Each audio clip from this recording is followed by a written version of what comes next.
मसी कागज छुवो नहीं, कलम गही नहीं हाथ के बावजूद कबीरदास का नाम हिंदी भक्त कवियों में बहुत ऊंचा है। वे सच्चे अर्थों में समाज सुधारक तथा युग पुरुष थे। कबीर निर्गुण भक्ति धारा की ज्ञान मार्गी शाखा में सर्वोपरि माने जाते हैं। उनके जन्म के संबंध में अनेक किंवदंतियां हैं। कुछ उन्हें हिंदू की संतान मानते हैं तो कुछ उनके माता पिता को मुसलमान जुलाहे की जाति से जोड़ते हैं। तू ब्राह्मण मैं काशी का जुलाहा कहकर कबीर ने अपने को जुलाहा तो स्वीकार किया है, पर एक अन्य पद में ना हिंदू ना मुस्लिम बताकर उन्होंने अपने को धर्मों से अलग रखा है। हजारी प्रसाद द्विवेदी जी के शब्दों में यह सामाजिक और आध्यात्मिक भी हो सकता है। उनका जन्म 15वीं शताब्दी में काशी में हुआ था, परंतु उनकी मृत्यु मगहर में हुई। ऐसी मान्यता है कि लंबे समय तक काशी में रहने वाले कबीर अपने अंत समय पर यह कहते हुए मगहर चले गए कि जो कबीरा काशी मरे तो राम ही कौन निहोरा। कबीर को समझने के लिए उनके जन्म काल के समय के राजनीतिक तथा धार्मिक इतिहास को टटोलना बेहतर होगा। कबीर का जन्म उस काल में हुआ जब भारत में इस्लाम का चतुर्दिक बोलबाला था। बौद्ध धर्म को अफगानिस्तान तथा देश के पश्चिमी प्रदेश से पूर्णतः समाप्त कर यह सुसंगठित धर्म भारत की मुख्य धारा में शामिल हो राजसत्ता के सहयोग से फल फूल रहा था। देश की हिंदू जनता पर मुस्लिम आतंक का कहर छाया हुआ था। जिस बौद्ध मत का आधार कभी चारित्रिक संयम और चिंतन हुआ करता था, वह समय की धारा में महायान से ढलता हुआ वज्रयान तथा वाम मार्ग के योग और भोग के बीच जूझ रहा था। वेद तथा उपनिषद के स्वर्णिम युगों से निकलकर उस काल का हिंदू धर्म कर्मकांड, जातिवाद, छुआछूत, पाखंड और ब्राह्मण श्रेष्ठता की विसंगतियों से ग्रस्त था।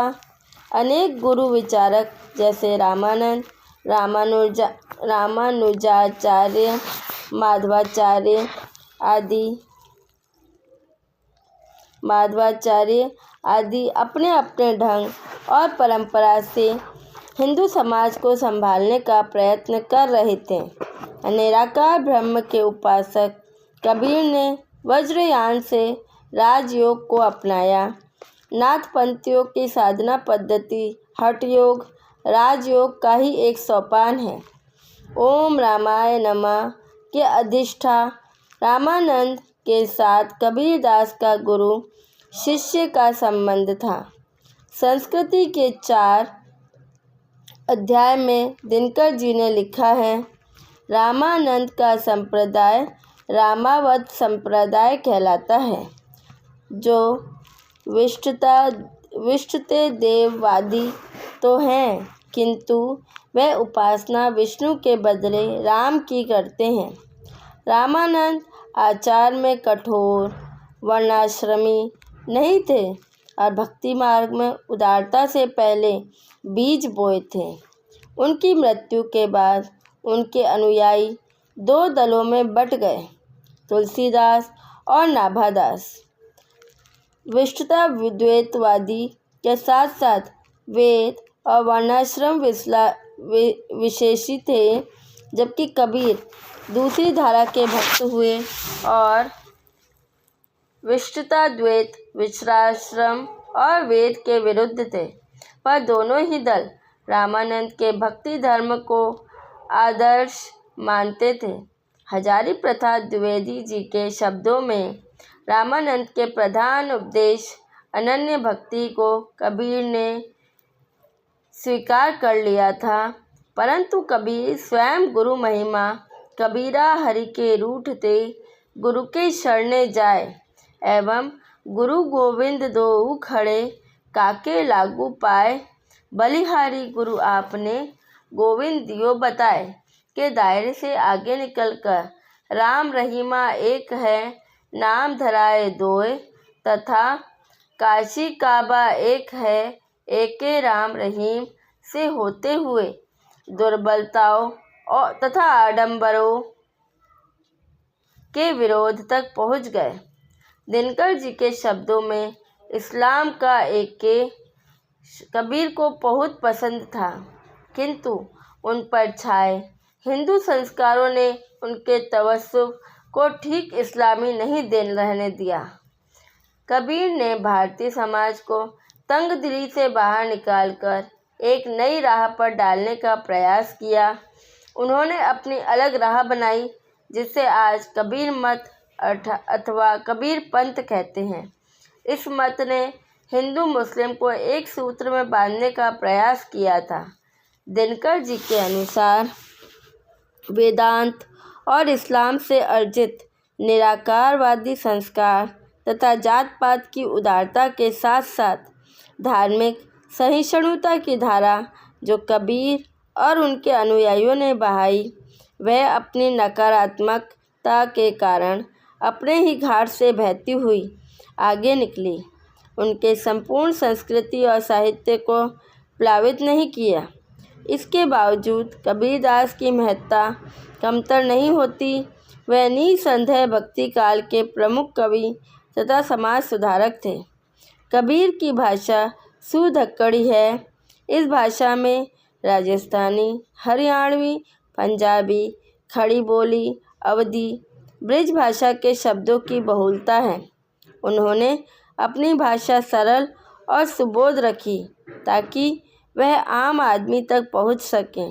इसका स्पष्ट उदाहरण उनके ये कुछ पद हैं। जो तिल माही तेल है, ज्यों चकमक में आग, तेरा साईं तुझी में है, जाग सके तो जाग। पोथी पढ़ी पढ़ी जग मुआ, पंडित भया न कोई, ढाई आखर प्रेम का, पढ़े सो पंडित होए। कबीरा खड़ा बाजार में, सबकी मांगे खैर, ना काहू से दोस्ती, ना काहू से बैर। निंदक नियरे राखिए, आंगन कुटी छवाए, बिन पानी साबुन बिना, निर्मल करे सुहाए। हिंदू कहत राम हमारा, मुसलमान रहमाना, आपस में दो लड़े मरत हैं, मरम कोई नहीं जाना।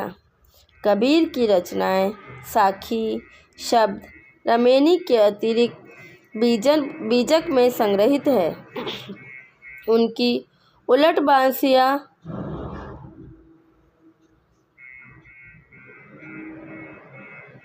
जो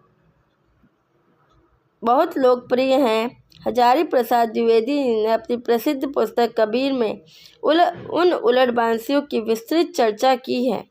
योगियों, सहजानियों और तांत्रिकों के ग्रंथों में उल्टी बानियों का बाहुल्य है। कबीरदास ने उनकी शब्दावली में अपने मत के शब्दों को मिलाकर अपनी उलट बांसियाँ कही। कबीर में द्विवेदी जी ने कबीर के उपमानों को उदाहरण के साथ विद्वतापूर्ण ढंग से प्रस्तुत किया। द्विवेदी जी के अनुसार कबीर की उलट बांसियों को समझने के लिए शास्त्रीय परंपरा और कबीरदास का व्यक्तिगत मत सामने रखना चाहिए। उलट बांसियों के पीछे की सच्चाई को उजागर करते हुए शिव कुमार मिश्र जी लिखते हैं, उलट बांसियों को कबीर ने साधारण जनता को अपने ज्ञान से आतंकित करने के लिए नहीं लिखा। उनका लक्ष्य पोथी ज्ञान से दबे पंडित थे, जिनके बीच कबीर को रहना और जीना था। जाहिर है कि उनकी उलट बांसियों के अर्थ पोथियों में नहीं थे और पंडितों की नगरी काशी का कोई भी पंडित उनका अर्थ करने में समर्थ नहीं था।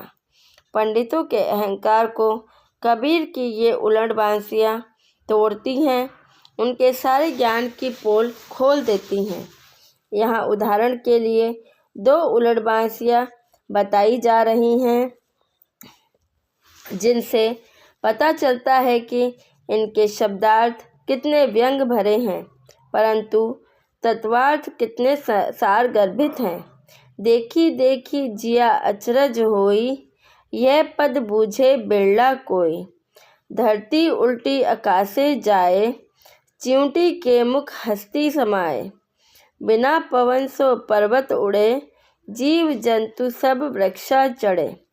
सूखे सरवर उठे हिलोरा, बिनु जल चकवा करत किलोरा। धरती उलटकर आकाश को चली, चींटी के मुख में हाथी समा गया। हवा के बिना ही पर्वत उड़ने लगा, जीव जंतु सब वृक्ष पर चढ़ने लगे।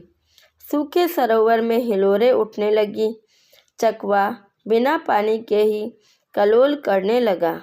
इस उलटबांसी में योगी की अंतरंग और बहिरंग स्थिति का वर्णन है। गीता में कहा गया है कि जब संसार जागता है तब योगी सोता है, जब योगी सोता है तब संसार जागता है। अर्थात मायाग्रस्त संसारी और माया युक्त योगी की स्थिति एक दूसरे से सर्वथा उल्टी होती है। योगी के लिए मायावी संसार सर्वथा होता है, किंतु जो मोहग्रस्त है वह उसी में हर घड़ी तल्लीन रहते हैं। तात्पर्य है कि माया मोहग्रसित जीवन में जो कर्म व्यवहार होते हैं वह साधनारत जीवन में एकदम उलट जाते हैं। दृश्य जगत अदृश्य जगत में समा जाता है। यह संसार हाथी है, आत्मा सूक्ष्म है, चींटी से भी छोटी। आत्मा जब जागृत होती है तो उसमें सारा संसार विलीन हो जाता है। पर्वत जैसा दिखने वाला माया मोह बिना प्रयास के ही, बिना हवा के ही गायब हो जाता है। जमीन में छेद करके अधोगति को जाने वाले गुण, कर्म, स्वभाव आत्मा के आनंद रूपी वृक्ष में डूबने लगते हैं। यह भौतिक जीवन मायाग्रस्त, नीरस और दुख दरिद्र से भरा है, पर उसी सूखे सरोवर में अंतःकरण आनंद की हिलोरें लेने लगता है। चित्रूपी चकवा को जब आत्मज्ञान का अमृत मिल जाता है तो वह कलोल करने लगता है। उलटबांसी के इस दूसरे उदाहरण में कबीर कहते हैं, एके कुआं पंच पनिहारी, एके लेजू भरे 9 नारी। फटी गया कुआं मिंसी गई बारी, विलक गई 5 पनिहारी। एक कुएं पर 9 पनिहारी पहुंची। रस्सी तो एक थी पर 9 नारियां पानी भर रही थी। कुआं फट गया और बारी का खेत नष्ट हो गया। 5 पनिहारी अलग अलग चली गई। तात्पर्य है कि अंतःकरण रूपी कुआं एक है।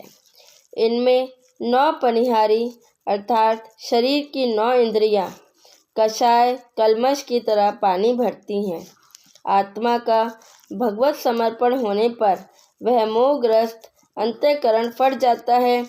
इस कुएं में से पानी खींचकर पनिहारियों ने जो भाजी की क्यारी उगाई थी वो नष्ट हो जाती है। खेल बिगड़ जाने पर 5 पनिहारी अर्थात 5 तत्व या क्षिति, जल, पावक, गगन, समीर अलग अलग चली जाती हैं। धन्यवाद।